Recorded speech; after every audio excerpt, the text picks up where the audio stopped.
Hello everyone, welcome back. Over the past couple of days, I've received a lot of DMs from you guys saying that you want to apply for your study visa for fall 2022, but since it's already too late, you're running short on time. So in this video, I'm gonna tell you everything you need to do step by step to ensure that you get your study visa approved in the fastest way possible.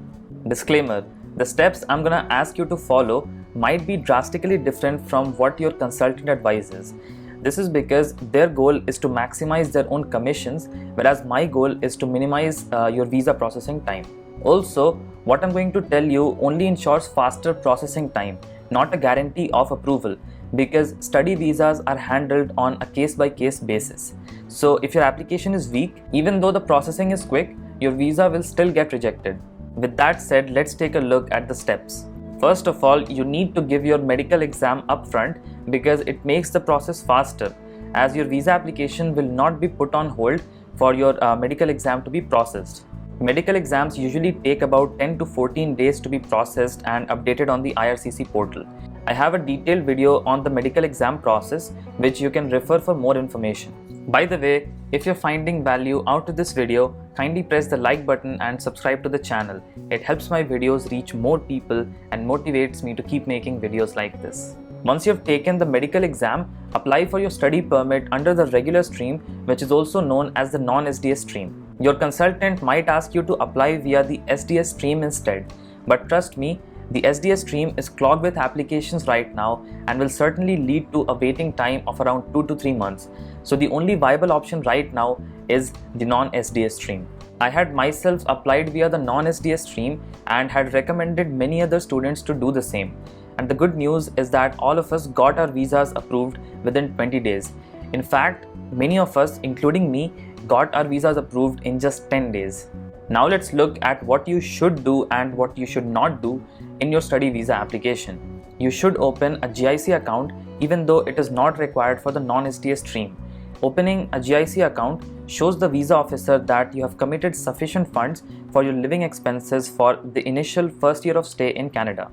For more info, you can check out my video on how to open a GIC account online and get a $25 bonus. Next, you don't have to write an English language proficiency test because you're applying via the non-SDS stream. But if you have already written it for your college admissions, then you can upload the score report in the client information section.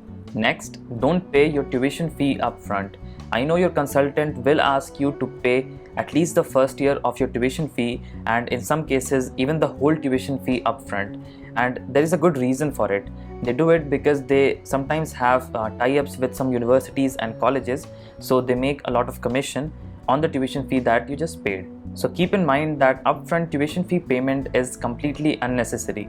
I didn't do it, my friends didn't do it, and all of those who listened to me didn't do it as well. And all of us got our visas approved in time. I've also received lots of DMs from students saying that they wanted to apply via the SDS stream, or their consultants wanted them to apply via the SDS stream, so they have already paid the first year tuition fee. Now, when they start a new study visa application and proceed with the introductory questions, since they are now eligible for the SDS stream, they are directed to the SDS portal. But they want to apply via the non-SDS stream. So what should they do? In such a case, I would suggest answering no for the question that asks whether you have taken a language test. This will make you ineligible for SDS, so you'll be directed to the non-SDS portal. Once there, you can mention your score, your language test score in your letter of explanation and upload the score report in the client information section.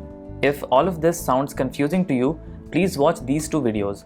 One is on the application process for the Canadian student visa and the other is on the documents required for the Canadian student visa. Once you submit your study visa application, you will receive your biometric instruction letter within 48 hours. As soon as you get it, apply for biometrics at the nearest VFS center.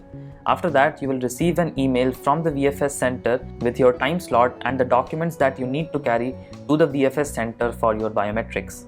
Once you have given your biometrics, it should be updated in the IRCC portal within 24 hours. If not, then it should be updated by the next day.